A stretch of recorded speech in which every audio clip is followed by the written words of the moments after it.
বিভূতিভূষণ বন্দ্যোপাধ্যায়ের লেখা ছোট গল্প মুশকিল। পিসিমা সকালে উঠে আমায় বললেন, যা পয়সা নিয়ে গিয়ে দেখে আয় দেখি বনগাঁর খোঁয়াড়ে, যদি সেখানে গরুটা গিয়ে থাকে। দেখেই এসো না কেন বাপু? মা বললেন, ওকে পাঠানো আর না পাঠানো দুই সমান। ও কি করবে সেখানে গিয়ে? ও পারবে না, ওর বুদ্ধিশুদ্ধি নেই, কখনো ঘরের বার হয়নি। এ কথায় আমি চটে গেলাম মনে মনে। বললাম, তুমি পাঠিয়েই দেখো না কেন, পারি কি পারি নে। আমি বনগাঁ গিয়ে আর গরু দেখে আসতে পারি নে? খুব পারি। বনগাঁ আমি কখনো যাইনি, শুনেছি সে মস্ত বড় শহর জায়গা, কত গাড়ি ঘোড়া, লোকজন, রেলগাড়ি, আরও কত কি দেখার জিনিস সেখানে। আমাদের গ্রামের কিছু দূরে যে পাকা রাস্তা আছে, সেই রাস্তা ধরে পূব দিকে 3 ক্রোশ রাস্তা নাকি যেতে হয়। ওখানে বড় স্কুল আছে। আমাদের গায়ের গিরিন ডাক্তারের ছেলে সুরেন সেখানে স্কুল বোর্ডিংয়ে থেকে পড়ে। মাঝে মাঝে ফিরে এসে বনগাঁ শহরের কত আশ্চর্য আশ্চর্য গল্প করে শুনেছি। সেখানে যাবার ইচ্ছে থাকা সত্ত্বেও মা কিছুতেই আমাকে সেখানে যেতে দেবেই না। গেলে নাকি আমি গাড়ি ঘোড়া চাপা পড়ব। গাড়ি ঘোড়া কি লোকের দিকে তেড়ে ছুটে আসে? সাবধান হয়ে বেড়ালেও কি লোকে গাড়ি ঘোড়া চাপা পড়ে? অনেক বুঝিয়ে মাকে রাজি করাই। 8 আনা পয়সা দিয়ে মা বললেন, এটা কাপড়ের খুঁটে আলাদা করে বেঁধে নে, তুই আবার যেরকম ছেলে হারিয়ে ফেলবি কোথায়। আর তুই কিছু কিনে খাস, এই নে 4 পয়সা। আমি বললাম, আরও 2 পয়সা দাও। আবার কি হবে? দাও না, খেলনা কি নতুন জিনিস একটা কিনে আনবো। যা নিয়ে। ভাদ্র মাস, চারিদিকে সবুজ আমন ধানের খেতে খেতে ঢেউ খেলছে। বনধুধুলের বড় হলদে ফুল ঝোপে ঝোপে ফুটে রয়েছে। শুকনো কাঠ ভেঙে পড়েছে পাকা রাস্তার ওপর একটা চটকা গাছের তলায়। একটা বিলিতি শিরীষ গাছে মাকাল ফল পেকে ঝুলছে। পাট বোঝাই একখানা গরুর গাড়ি আমার আগে আগে চলেছে ক্যাঁচ ক্যাঁচ শব্দ করতে করতে। আমার মন খাঁচা খোলা পাখির মতো হয়ে গিয়েছে। কোথায় যেন চলেছি, কত দূরে। রক্তকুচের কাঁটালতায় হলুদ ফুল ফুটেছে, তার কেমন যেন গন্ধ। লতা বেয়ে কাঠবেড়ালি উঠেছে ঝোপের মাথায়। দাঁড়িয়ে দেখে দেখে যেমন একটা ঢিল মেরেছি, অমনি পালিয়ে গেল। পাট বোঝাই গাড়িটা এবার ধরে ফেলেছি। একটা বুড়ো মুসলমান গাড়ি চালাচ্ছে। একটি ছোট ছেলে পাটের বস্তার ওপর বাঁশ ধরে বসে আছে। বুড়োকে দেখতে আমাদের গায়ের ময়জদ্দি কাকার মতো।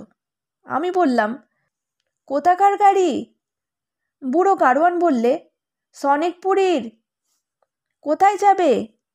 বনগাঁয়ে কুণ্ডুদের আড়তে। আমায় নেবে? উঠতে যদি পারো ওপরে তবে চলো। গাড়ি থামাও। থামাতে পারবো না, পিছন দিয়ে ওঠো। হ্যাঁ, পড়ে মরি আর কি, যাও তুমি চলে। ওঠো না খোকা, ভয় কি? না, তুমি যাও, তোমার আগে বনগাঁ পৌঁছে যাব। খানিকক্ষণ জোর পায়ে হাঁটবার পরে কোথায় পড়ে রইল গরুর গাড়িটা। বারবার খুশির সঙ্গে পেছনে চেয়ে দেখতে লাগলাম। একজন বাগদি মস্ত বড় একটা মাছ নিয়ে চলেছে বনগাঁর দিকে। তাকেও গিয়ে জোর পায়ে ধরে ফেললাম। সে আমার দিকে ফিরে চাইলে। 2-1 বার চাইবার পর বললে, বাবা কোথায় যাবা? বনগাঁ। কেন? গরু পন্টে গিয়েছে, আনতে যাব। আপনাদের বাড়ি কনে? গোপালনগর। ওখানে তো পন্ট আছে। সে পন্টে নেই, আজ 2 দিন হারিয়েছে।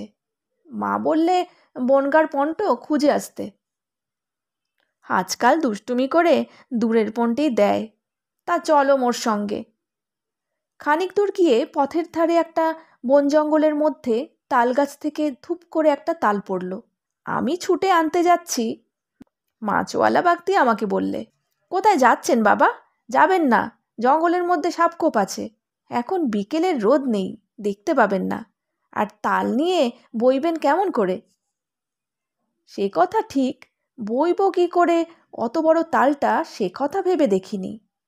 তাল পড়বার শব্দ হলেই দৌড়নো চাই। তখন আরও মনে পড়ল আমাদের পুকুর ধারের জ্যাঠামশাইদের তালগাছ থেকে আজই সকালে দুটো বড় বড় তাল কুড়িয়ে এনেছি। গিয়ে আরও কত কুড়োবো, কি হবে এখান থেকে তাল বয়ে নিয়ে গিয়ে। রাস্তার দুধারে খালি বন জঙ্গল। এক জায়গায় বুনো করমচা পেকে আছে দেখে তুলতে যাচ্ছি। আমার সঙ্গী বারণ করলে, যেও না, ও তুলো না। কেন? কেন আবার? বাড়ি থেকে সদ্য বেরিয়েছে ছেলে মানুষ, ও ফল খেলি হাড়ের জ্বর এক্ষুনি টেনে বের করে এনে ফেলবে। আমাদের বাড়িতে তো কত খায়। খায় তো রেঁধে, কাঁচা কেউ খায় বলতে পারো? ওর ওপর আমার বড় রাগ হলো। ও কি আমার অভিভাবক? যা করতে যাচ্ছি তাতেই বাধা দিচ্ছে। তাল কুড়োতে দেবে না, করমচা খেতে দেবে না, ভালো রে ভালো। তুমি তোমার পথে যাও, আমি আমার পথে যাই। আমি ওকে বললাম, বনগা কত দূরে হবে? এইবার চাপা বেড়ে ছাড়ালি তবে বনগা। তোমার বাড়ি কোথায়? সাত বেড়ে। দূর থেকে একটা সাদা কোঠাবাড়ি চোখে পড়েছে। ওই হলো বনগা শহর। আমার মন আনন্দে ও উৎসুককে চঞ্চল হয়ে উঠল। না জানি কত কি জিনিস এক্ষুনি চোখে পড়বে। কত বড় শহর বনগা, কি বড় বড় বাড়ি। শহরে ঢুকে দুপাশে দেখতে দেখতে চললাম। মাছওয়ালা বাগদি তখনও আমার সঙ্গ ছাড়েনি। সে বললে, চলুন, আপনি ছেলে মানুষ, আমি পন্টঘর আপনাকে দেখিয়ে দিই। আমি যদি তখন তার সদুপদেশ শুনতাম। যাকগে, আমি তখন ওর ওপর ভয়ানক বিরক্ত হয়ে উঠেছি। আমি এসেছি বেড়াতে, বাবার আর মার শাসন থেকে দূরে। আমি এখানে যা খুশি তাই করব। তুমি কে হে বাপু, সব সময় আমার পেছনে লেগে আছো? আমার গরু আমি নিই বা না নিই সে আমার খুশি। পন্টে গিয়ে গরু পেলেই আমায় এক্ষুনি গরু নিয়ে বাড়ি ফিরতে হবে। আমি একটু বেরিয়ে দেখতেও পাবো না। আমি এসেছি শহর বেরিয়ে দেখতে। বাগদি সত্যি আমায় ছেড়ে এবার অন্যদিকে চলে গেল। আমি আজ বাড়ি ফিরবো না, তুমি যাও। আমি আরও এগিয়ে গিয়ে বাজারে পড়লাম। কি লোকজনের ভিড়! ঝুমঝুমি বাজিয়ে এক জায়গায় কি যেন বিক্রি হচ্ছে। চানাচুর? সে আবার কি জিনিস? একটা লোক ঝুমঝুমি বাজিয়ে বলছে, চানাচুর, মজার চানাচুর, গরম, যে খাবে ও পস্তাবে, যে না খাবে ও বি পস্তাবে। মজার চানাচুর, গরম চানাচুর। কি ও জিনিসটা? খেয়ে দেখব? আমি এগিয়ে গিয়ে বললাম, কত দাম, কি জিনিস? চানাচুর গরম। 1 পয়সার দেবে? কাহে নেই দেবে বাবা, এই লাও। লোকটা একটা শালপাতার ছোট ঠোঙা আমার হাতে দিলে। আমি ঠোঙা খুলে ভেতরের জিনিস দেখতে গেলাম তাড়াতাড়ি। ও মা, ছোলা ভাজা আর কি কি যেন ভাজা, কেমন চমৎকার মশলা। একগাল খেয়ে দেখলাম, ও মা কি চমৎকার। আর 1 পয়সার চানাচুর নিলাম, বাড়ি নিয়ে যাব ছোট ভাইটার জন্যে। এক জায়গায় একটা মুচি জুতো সেলাই করছিল।